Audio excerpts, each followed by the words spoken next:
This is Behind the Headlines, with behind-the-scenes analysis on issues affecting Pennsylvanians, sponsored by the Susquehanna Valley Center for Public Policy.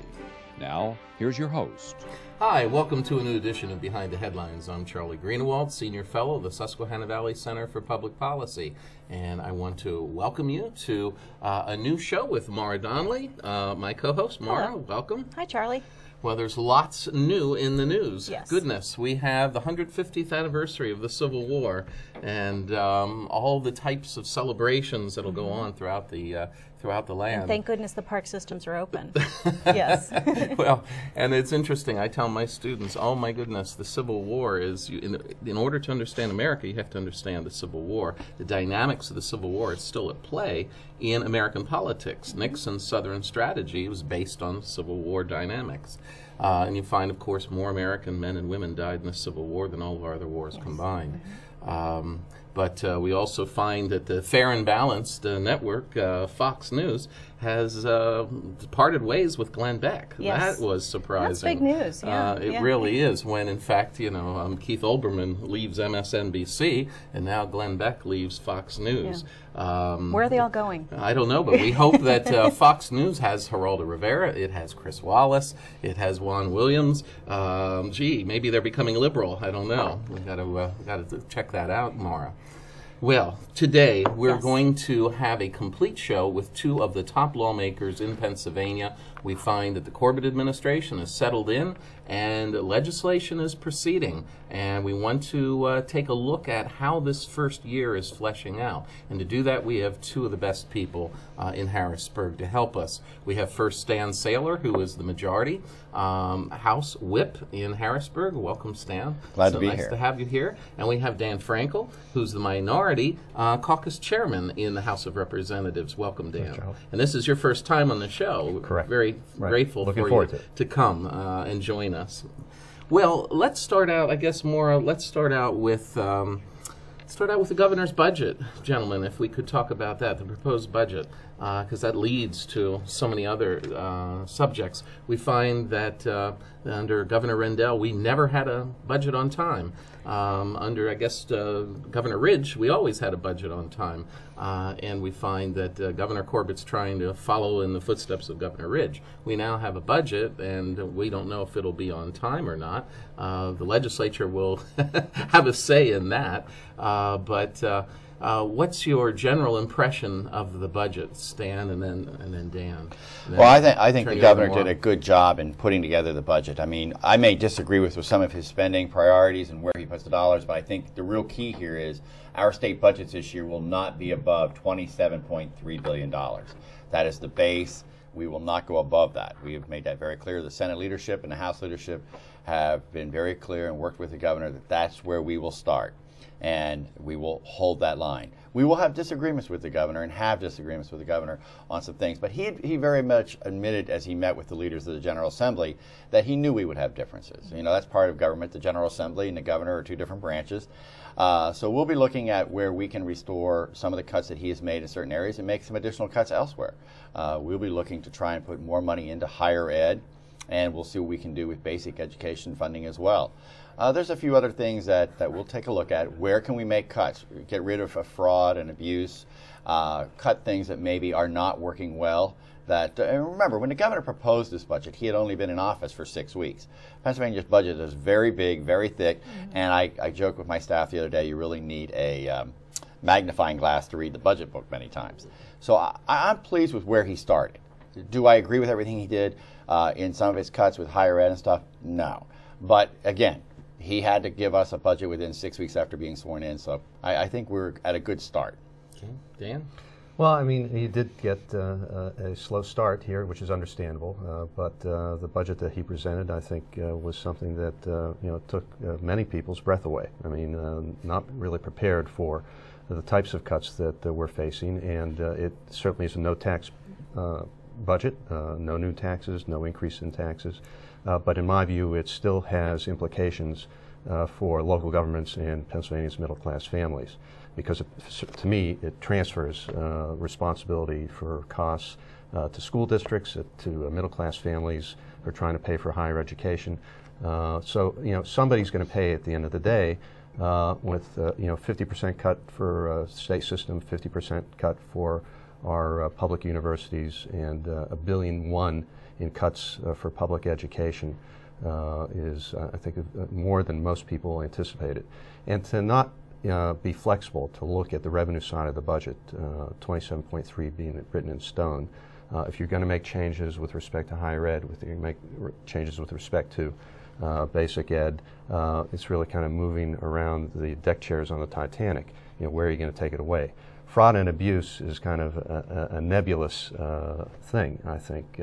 Would Jack Wagner agree with that? Well, I think when you take a look at the level of mistakes that are coming out, the predominant mistakes are clerical mistakes. There is fraud and abuse, and a lot of it is focused on the cash assistance.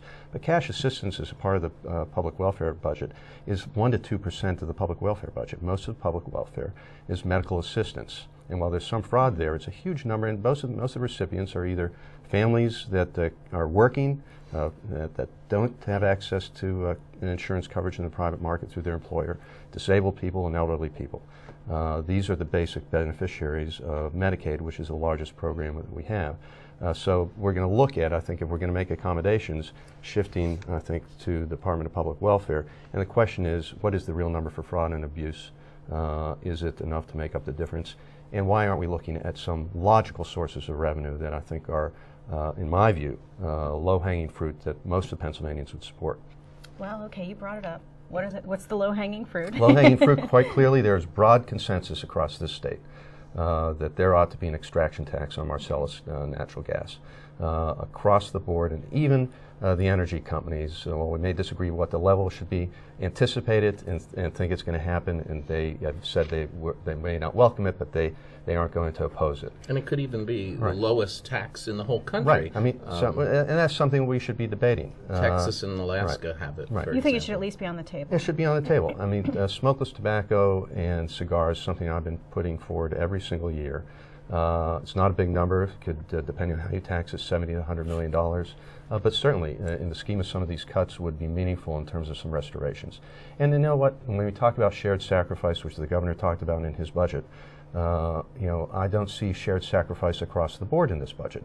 I see sacrifice by families, people in communities who pay higher property taxes, families who pay higher tuition. I don't see it in the business community. I want to cut business taxes as much as anybody, but to do the phase-out of the capital stock and franchise this year, to reinstate the phase-out, this is not the time and the place to be doing that. And we ought to be looking at postponing that for another year until the economy recovers. The number of jobs that you're going to create by that phase-out versus what may be lost in public education or in higher education is not a trade-off. I mean, I think you're going to lose many more jobs in our public universities and public schools. I know you want to jump in here. It's again, the whole thing comes down to is a misconception of how we do things around here. It's always about more revenue, more revenue. We need more taxes. We got to stop it. People are hurting out there. People are walking into my office every day losing their homes. And you know what? They're complaining about their taxes. Governor Corbett won in a landslide. In Pennsylvania, 10% victory over your opponent is a landslide in the state. Mm-hmm. And the bottom line is he ran on no taxes on Marcellus Shale. He ran on no new taxes and no major fee increases. Though, Stan, I don't believe anyone believed him on the taxing Marcellus Shale. And and that's a shame because that says a lot about our political system, doesn't it? But people don't believe politicians. But I think it's true. But the other thing is, the misconception is that this extraction tax is ridiculous. An extraction tax, first of all, $117 million is what has been kind of the number thrown out there that we would generate. First of all, it's not a tax on the companies. It's a tax on the gas. Let's get this straight. This isn't something Exxon, BP, or any company is going to pay. You and I are going to pay it. We're going to pay it in our electric bills because we produce electricity in Pennsylvania by natural gas, and we heat our homes by natural gas in Pennsylvania. We're going to pay that tax. Take your telephone bill and pull it out tomorrow. My phone bill is $40. Guess what? $17. $17 of that $40. I have the basics. Okay, $17 of that $40. How did you do that? $17 of the $40 is taxes that we as politicians hid by saying, oh, we're taxing the phone company. We didn't tax the phone company. We taxed ourselves. It's a way for politicians.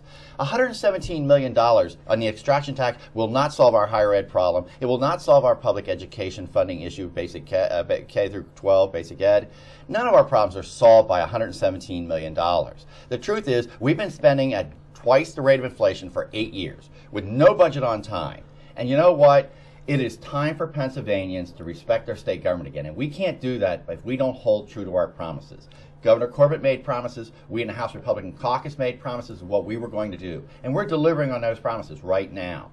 And the bottom line is, and Charlie, you're right, people didn't believe Governor Corbett. Well, no, I think they believed him on everything except the Marcellus Shale, because every state has a Marcellus Shale, a severance tax. Alaska has one. And that really is the point. And I think that it could be a very low, the lowest tax Charlie, in the union. Would you like me to hide the taxes I charge you, or would you like to pay them up front and know what you're paying? Stan, I think it's absolutely true, and I hope that our viewers know that ultimately the consumer pays for everything. Absolutely. All taxes ultimately go to the individual. Should Marcellus Shale get off scot-free? Right now, the companies in Pennsylvania, Marcellus Shale companies in Pennsylvania, pay this fiscal year will pay $800 million in taxes. $800 million. You tell me how many other industries are paying $800 million and creating 200,000 new jobs. Where in this state would we be today without those 200,000 jobs? It is our responsibility in government to help get out of the way of creating jobs and be a catalyst to create new jobs. We haven't been for 8 years. And there are some opportunities we missed under the Governor Ridge administration as well to create jobs in this state. So it's not just, this isn't about Democrats and Republicans. This is about us changing the way we operate in Pennsylvania. I am tired. I still consider myself a young person. I'm 56 years old. I will never grow up, I tell people. The bottom line is, I'm tired of us being a dead state for old people. We have the best, and we are the best at educating people in this state. We have the best universities and colleges in the world. Our public education system is a good system. It needs work. I will not disagree with some people, but it's good. And I live near the Maryland border, and I'll tell you what, I'll take my education system in Pennsylvania over Maryland any day. People are moving to Pennsylvania because of our education system. We have got to change the attitude of Pennsylvanians. We've got to create a positive attitude. We've got to make us the Keystone State again, and we can't do that by living by the past. We are not a coal and steel state anymore. We have got to find a way to keep young men and women in the state. Our welfare cost and Medicaid is going up. You know why? Because we're shipping our young people who would be paying taxes to help balance our budget. They're sitting in Iowa. They're sitting in South Carolina or Florida or somewhere else in the state because that's where they're finding the jobs. So mom and dad, instead of staying at home in their homes when they have an illness or can't drive anymore, now are going into nursing facilities where you and I are paid for them as taxpayers. Let me disagree with this, because what I see is a transformation, certainly in Western Pennsylvania, a transformation of an economy. An unemployment rate in Allegheny County is 6.5%, lower than the rest of the Commonwealth, lower than the rest of the country. The state of Pennsylvania's unemployment rate is outperforming the rest of the country. And our neighboring states as well. And not to say that Pennsylvanians aren't suffering in this downturn, but we have survived it remarkably well. Why is it? It's because of higher education in our healthcare communities, and particularly in Western Pennsylvania. That's where those jobs are being created. The University of Pittsburgh brings in $700 million worth of research dollars a year, educates 20,000 undergraduates, and creates jobs and spins off companies in a very vibrant economy. I don't know that the numbers that Stan talks about with respect to job creation and taxes have materialized as yet with Marcellus Shale. Many of us in the Democratic caucus support the industry. But the fact of the matter is, the rest of the country, every other energy-producing state, has an extraction tax and has the benefits of all those other things as well. We ought to have an extraction tax. It doesn't put us in a less competitive position. West Virginia generates more than $500 million a year, $500 million a year from their extraction tax. And at some point, as it matures, depending on what the rate is, it's more than $117 million. I agree, it doesn't solve the problem. But other states that are facing these budget dilemmas are doing it on a balanced basis, looking for some revenue and being fiscally responsible at the same time. You can't take the revenue option, particularly when I think there are compelling cases to be made for several options, and delaying business tax cuts at this time, and looking to make cuts in the budget where it's reasonable to do it. There should be a balanced approach. Most states are taking that balanced approach, looking at it, cuts and some logical revenue enhancements. Well, the rest of the program will probably be talking about we'll probably be talking about spending and the creation of wealth and other parts of the budget. But before we leave taxation, what about low-hanging fruit such as taxing, as New York had proposed at one time, internet pornography? Why don't we tax that? Low-hanging fruit. I think actually Senator Ori had a proposal to do that. All the servers could identify all the pornographic sites, and when you get your bill every month, part of that bill then would include how many hours you've watched, you've spent on those sites. You would be billed for that, and that would go to the general Are there revenue treasury. estimates on that? It goes beyond They pornography. wouldn't, Mara, it wouldn't be hard to calculate those. Yeah, I just want The whole idea of making that is the driver taxing, of the internet. of having sales tax Unfortunately. applied to internet transactions generally. Yes. Yeah. I think is another place that we ought to be looking. Susquehanna's chairman, Ed Arnold, has long proposed that. Why should internet businesses who do not contribute to bricks and mortar establishments on Main Street, why should they have that advantage over regular businesses? The argument used to be that it was too hard to say where everybody was and to collect it, but I really just don't think with advancements that's I think that's an issue it's fair to our businesses that are on the ground in our communities to have an equal playing field and create the revenue stream that and that you would know, have with at the same time. gas prices going up as much as they are, people are spending more time buying their stuff on the internet. So the amount of revenue is going up even more. They're shopping online. Revenue, and I'm not sure which one under Governor Rendell, did go out and via the internet and was able to collect sales tax on cigarette sales. And I forget, people were getting bills for $600, $1,000 because they thought they were being smart by buying cigarettes on the internet. But sales have to be reported, and that's then reported to our Department of Revenue. So some people got some shocks when they got a bill from the Department of Revenue a number of years ago, which is a good thing. Expensive cigarettes. Absolutely. Okay, we'll be back with the second half of Behind the Headlines, and we've just started to touch on some really interesting topics right after this. See you then. Behind the Headlines is brought to you as a public service by the Pennsylvania Business Council, envisioning a commonwealth in which residents enjoy a very high quality of life in sustainable communities. The Council works aggressively to define key long-term policy strategies and solutions that make the Commonwealth more competitive, creating and sustaining a better Pennsylvania.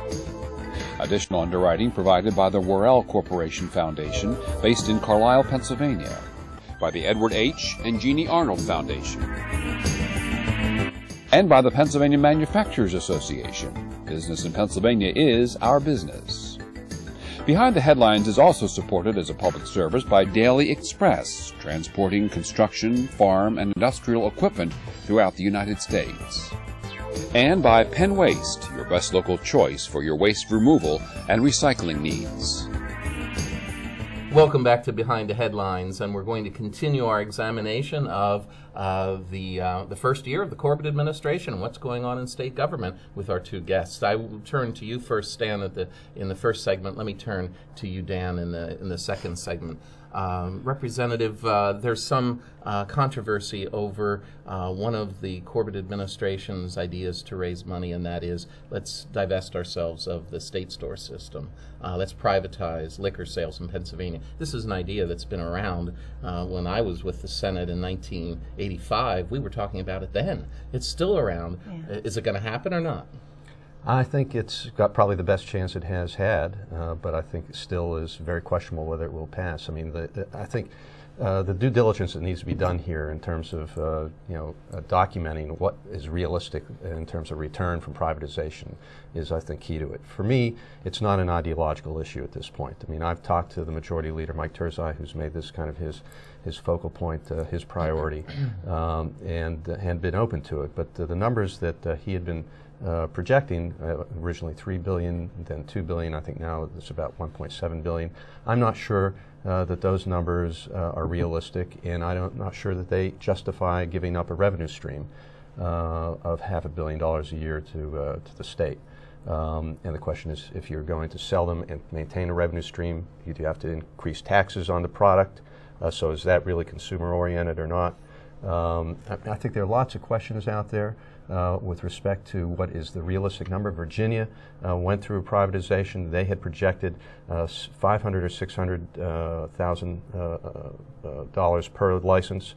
Got less than $300,000 per license in the auction. That must have been a long time ago, because when I was in Virginia in '75, beer and wine were already in the stores. But now that the hard liquor wasn't. The hard liquor wasn't, and they were vastly disappointed in terms of what they were able to get. If you're at $2 billion, you're over well over $1 million per license in Pennsylvania. I'm not sure that that's realistic. I want to know what's the best financial deal for me. It's not an ideological issue for me.